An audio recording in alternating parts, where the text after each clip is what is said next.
ابو جہل کا اصل نام عمرو بن حشام تھا۔ وہ مکہ کے قریش قبیلے کا ایک اہم سردار تھا اور اسلام کے آغاز میں پیغمبر محمد کا سخت مخالف تھا۔ اس کو ابو جہل یعنی جہالت کا باپ کے نام سے اس لیے پکارا جاتا تھا کیونکہ وہ اسلام اور مسلمانوں کی مخالفت میں انتہائی شدت پسندی دکھاتا تھا۔ ابو جہل کا اسلام میں کردار انتہائی منفی تھا۔ وہ اسلام کے ابتدائی دور میں پیغمبر محمد اور مسلمانوں کا شدید مخالف تھا۔ مکہ میں اس نے مسلمانوں پر ظلم و ستم کیا اور ان کے خلاف سازشیں کی۔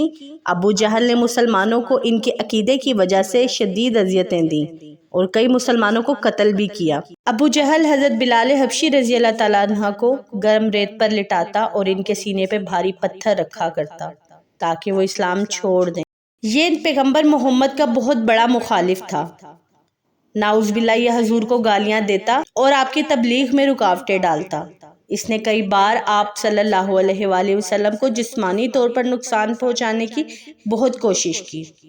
السلام علیکم ویورز، میں آپ کو یہ بات واضح کرنا چاہتی ہوں کہ اس چینل کا مقصد آپ کو اہم معلومات فراہم کرنا ہے جو متعبر احادیث اور قرآنی آیات پر مبنی ہے۔ آپ کا اعتماد ہمارے لیے اہم ہے اور ہم کوشش کرتے ہیں کہ ہر مواد درست اور مفید ہو۔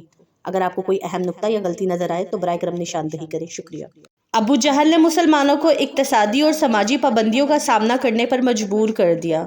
اس نے مکہ کے قریش قبیلے کے دیگر سرداروں کے ساتھ مل کر مسلمانوں کو شب ابی طالب میں قید کر دیا تاکہ ان پر اقتصادی پابندیاں عائد کی جا سکیں۔ یہ سلسلہ تقریباً 3 سال تک جاری رہا۔ شب ابی طالب مکہ کے قریب ایک وادی تھی جہاں حضرت محمد کے خاندان بنی ہاشم کو کفار مکہ نے 3 سال کے لیے قید کر دیا تھا۔ یہ واقعہ اسلامی تاریخ میں سن 617 سے 619 کے دوران پیش آیا۔ کفار مکہ نے مسلمانوں اور بنی ہاشم پر اقتصادی اور سماجی پابندیاں عائد کرنے کا فیصلہ کیا تاکہ انہیں اسلام ترک کرنے پر مجبور کیا جا سکے۔ کسی بھی قسم کی تجارت یا خرید و فروخت مسلمانوں کے ساتھ ممنوع تھی۔ مسلمانوں سے رشتہ داری اور میل جول پر پابندی تھی۔ بنی ہاشم اور دیگر مسلمانوں نے 3 سال تک انتہائی مشکلات میں زندگی گزاری۔ انہیں کھانے پینے کی اشیاء کی شدید قلت کا سامنا کرنا پڑا، بچوں کے رونے کی آوازیں سنائی دیتی تھیں اور کچھ لوگ درختوں کے پتے کھا کر گزارا کرتے تھے۔ 3 سال کے بعد کچھ نرم دل قریش سرداروں نے اس معاہدے کو ختم کرنے کا فیصلہ کیا۔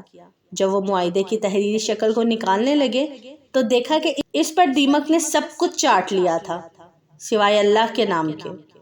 اس کو دیکھ کر بہت سے کفار نے اس بائیکاٹ کو ختم کرنے کا اعلان کیا۔ ابو جہل کا انجام غزوہ بدر میں ہوا جو اسلام کی پہلی بڑی جنگ تھی۔ یہ سن 624 میں ہوئی۔ اس جنگ میں ابو جہل کفار مکہ کی فوج کا سربراہ تھا۔